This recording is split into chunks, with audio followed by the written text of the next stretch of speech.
MCOM semester 4. The subject is auditing and assurance. Chapter number 3, yeah, unit number 3, module number 2. Okay, what we have is introduction to corporate governance. Corporate governance क्या लगता है? What do you mean?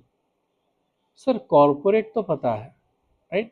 When the companies are very big, multinational companies, huge turnover, highly professional, qualified staff, etc. है ना, सब MBA वगैरह बैठे हुए हैं, एकदम suit boot tie clean shoot ऐसे ही है, तो हम लोग उसको बोलते हैं corporate world. So corporate governance, what is governance? Governance are the rules and regulations, the basic rules and regulations which helps us to work, to follow a path, to reach a goal, something like that. Okay, so corporate governance क्या है? वो rules है जो corporate world में बनाए जाते हैं to achieve some target, to achieve some goal, to make the company at the top, to achieve corporate image, to fulfill the needs of the stakeholders. Now, who are the stakeholders?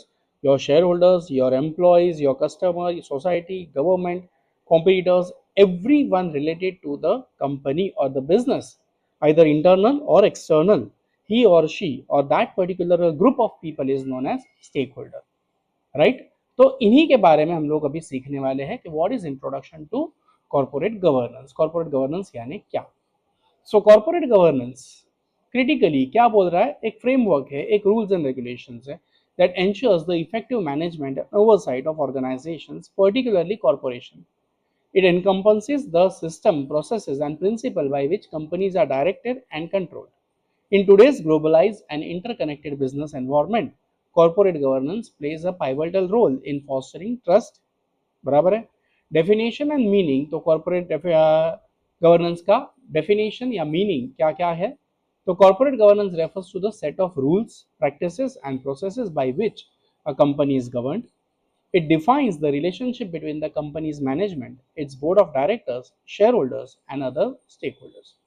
The primary goal of corporate governance is to ensure that the organizations operate fair, obviously, ethical, and transparent manner while maximizing long-term value of stakeholders.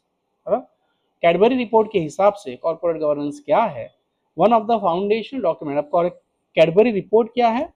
तो UK में, London में झोल हुए थे 1980s के and में, okay, और 1990s के 80s के बिगिनिंग में और 90s के एंड में, ओके, मतलब 80s का ही वो ये क्या बोलेंगे डिकेड पकड़ो, उधर बहुत सारे झोल हुए थे लंदन में. अब ये झोल पकड़े गए, फ्रॉड्स पकड़े गए, तब जाके जरूरत पड़ी कि एक स्पेशल कमेटी बैठाओ जो इन झोल को स्टडी करे, इसके रीजन, इसके कॉजेज, इसके इफेक्ट स्टडी करे. तो वो जो रिपोर्ट बना था that was known as Cadbury report in 1992. Okay, one of the foundation document on corporate governance. तब से शुरू हुआ कॉर्पोरेट गवर्नेंस नाम का चीज. ओके, इट इज इंडिया में बहुत पुराना है, कैसे बताता हूं थोड़ी देर बाद. Okay, as the system by which companies are directed and control. बता दो अब भी, ठीक है. शिवाजी महाराज का जो राज चलता था, आज भी हम लोग बोलते तो है की महाराजांच्या काळात आया बहिण्या सुरक्षित होत्या, आपल्या धर्माच्या की दुसऱ्या धर्माच्या, है ना. मतलब कहना का मतलब ये था कि शिवाजी महाराज के ज़माने में बड़ा माँ बहनों की इज्जत सलामत थी, भले वो हिंदू हो या नॉन हिंदू हो, लेकिन औरतों को कोई हाथ नहीं लगा पाया था, बहनों को कोई हाथ नहीं लगा पाया था. रीज़न, शिवाजी महाराज ने ये रूल बना के रखा था कि अगर कोई दुष्कर्म करता है तो उसके हाथ पैर तोड़े जाएंगे, और ये एक बार हुआ भी था.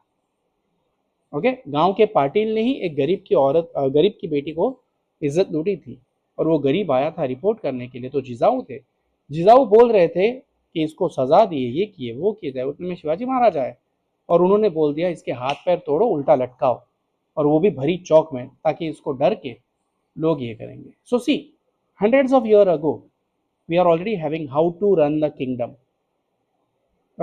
राजा राम, IKS आप लोग को NEP में है, FSYTY में, तो राजा राम के रूल्स एंड रेगुलेशंस थे कि ऐसे ही किया जाएगा, है ना.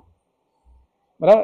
अब रावण कहने को तो दुष्ट है, बहुत ही खतरनाक है, बड़ा विलन है, लेकिन जब राम अपनी लड़ाई के लिए ये करने बैठे, यज्ञ करने बैठे थे, तो यज्ञ तो शास्त्र के हिसाब से अकेला इंसान कर नहीं सकता, वो सपत्नीक होना चाहिए.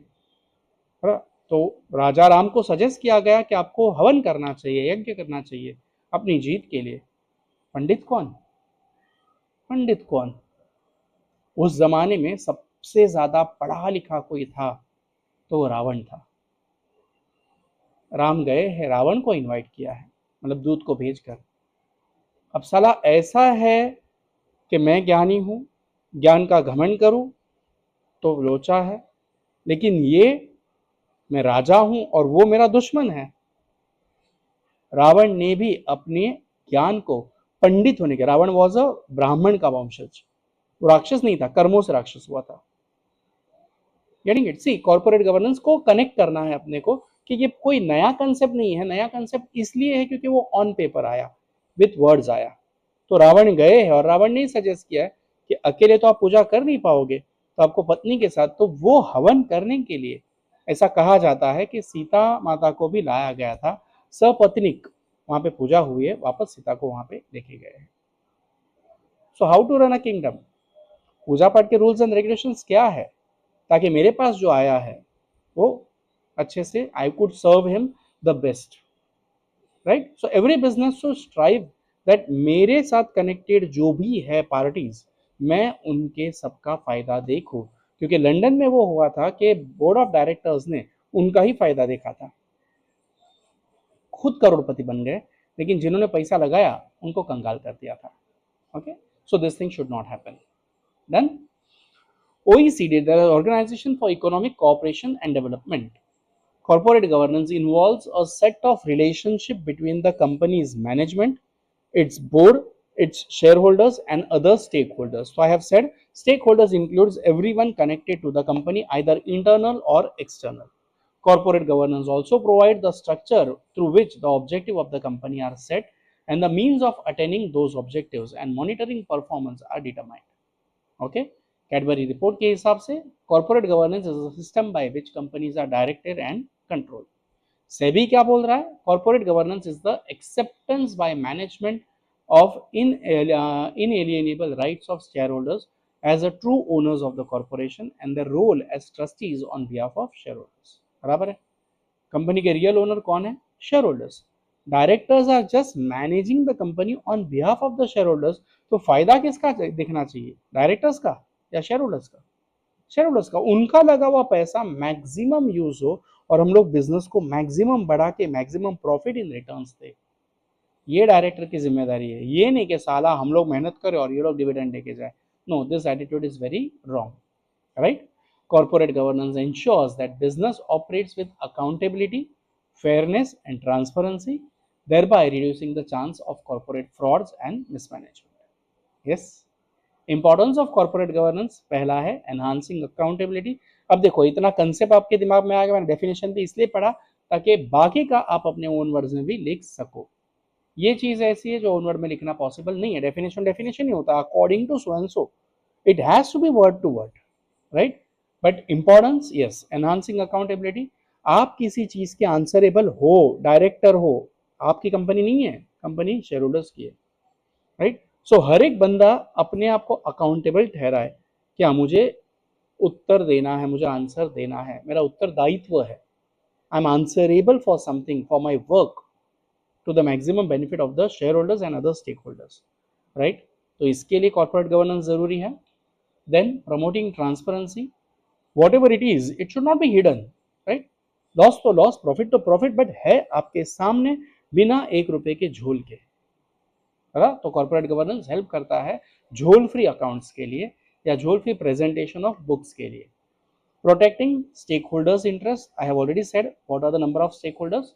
Improving financial performance, obviously, to use the finance at the maximum and increase the profit and result in growth and development of the company. Mitigating risk, mitigating मतलब कम करना, टू रिड्यूस, तो बिजनेस है तो बिजनेस में risk तो है ही, है ना? और रिस्क नहीं उठाए वो बिजनेस क्या करे, correct? So risk is always necessary, but कम से कम रिस्क हो।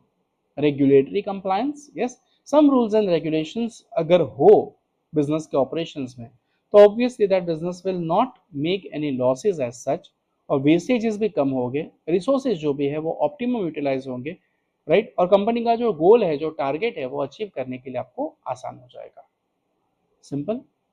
ऑब्जेक्टिव्स ऑफ कॉर्पोरेट गवर्नेंस, अभी मैंने बोले, यही सब आपके ऑब्जेक्टिव्स बन जाते हैं। क्या है? तो ensuring fairness, yes, enhancing efficiency, yes, maintaining integrity, facilitating accountability, fostering long term value creation, right? मैंने पहले दिन भी कहा था कि अपने आप को आप बिजनेसमैन की जगह पे, ऑडिटर की जगह पे रखना सीखो. You will easily understand the concept और खुद ब खुद दिमाग चलते जाएगा कि हाँ भाई इसमें तो ये, मैं ये हूं तो ये करूंगा, ये करूंगा, ये करूंगा, ये नहीं करूंगा, नहीं करूंगा, नहीं करूंगा. क्यों जरूरी है, इसलिए जरूरी, इसका फायदा क्या है, ये है, नुकसान क्या है, ये है. You will automatically start connecting things if you put yourself in that particular position. Yes, need for corporate governance. क्या है need? एक separation of ownership and control. As I said previously, who are the owners?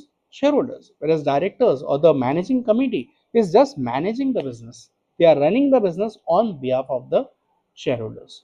So for that, you need to know what is corporate governance, globalization and increase scrutiny. Bold होना रह गया है ये, due to some reason adjust कर लेना. Okay, आपके पास text book तो है ही, पढ़ लेना. नहीं है तो पीडीएफ डाउनलोड कर लेना वीडियो नंबर 1 से, मतलब चैप्टर 1 के वीडियो नंबर 1 से. ओके, सिलेबस और एग्जाम से नहीं. Globalization and increase scrutiny, yes. Corporate scandals and failures, इनसे अगर बचना है तो आपको कॉर्पोरेट गवर्नेंस फॉलो करना जरूरी है.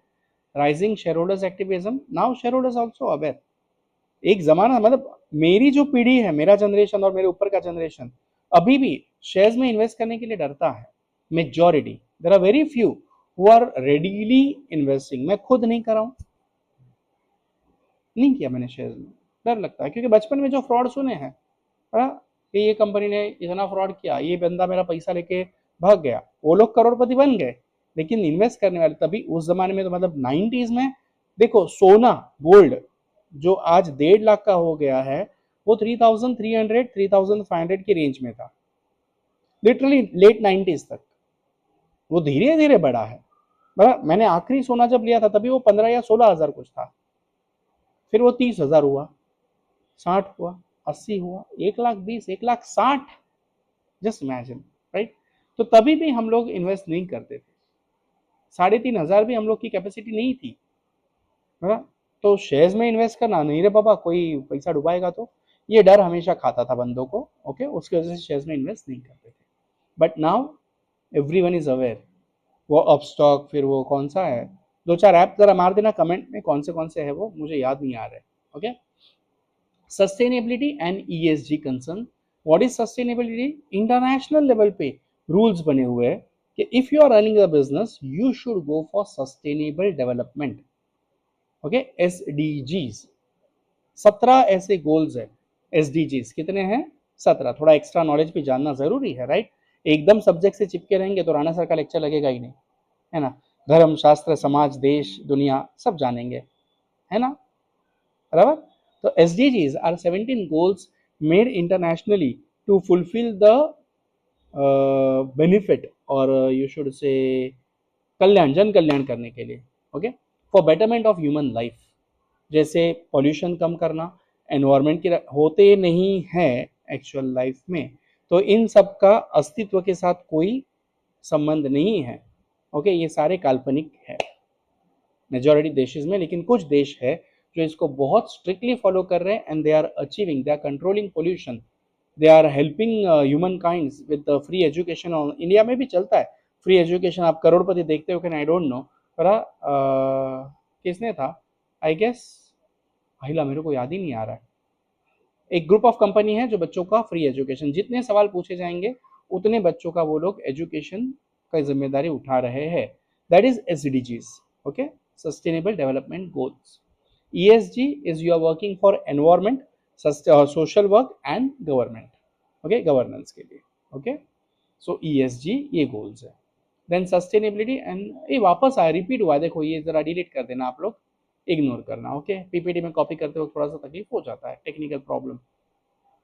Then scope and corporate, scope of corporate governance. Yes, इसका स्कोप छोटा मोटा है क्या? जस्ट इमेजिन, ऑब्वियसली नॉट, बहुत बड़ा स्कोप है, क्योंकि ये सारे स्टेक होल्डर्स का भला दिख रहा है, राइट? तो are you limited only to your company? Obviously no, right? You are related to whole world or whole society as such, right? So what do you need in this? Obviously broad structure and composition. Business चलाते वक्त आपको थोड़ा सा बड़ा सोचना है, कि सबका जन कल्याण कैसे हो सकता है, बराबर, अपना सबका सही हो, सबका भला हो, ओम शांति ओम में है ना शायद, तो वो सोचना चाहिए।